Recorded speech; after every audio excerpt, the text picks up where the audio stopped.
Le passif ou ressource correspond au fonds dont dispose l'entreprise.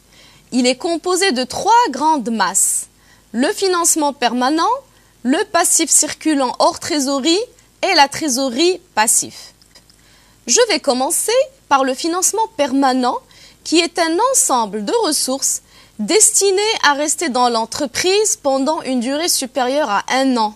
On les appelle ressources stables de l'entreprise. Ces ressources se composent essentiellement des capitaux propres et des dettes de financement. Les capitaux propres appartiennent en propre à l'entreprise. Ils se composent d'un certain nombre d'éléments, dont essentiellement le capital formé de l'apport en nature ou en numéraire du ou des propriétaires de l'entreprise et du résultat dégagé par l'entreprise au bout d'une période déterminée et qui reflète soit l'enrichissement net quand l'entreprise réalise un bénéfice ou son appauvrissement net quand elle dégage une perte. Les dettes de financement correspondent aux capitaux étrangers. Ce sont, à titre de rappel, des fonds empruntés par l'entreprise en vue de financer l'investissement.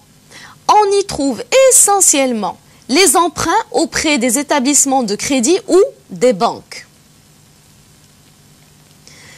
Le passif circulant, quant à lui, comprend d'une part les ressources liées au financement de l'exploitation de l'entreprise, comme les dettes envers les fournisseurs, et d'autre part les dettes à moins d'1 an liées aux acquisitions d'immobilisation.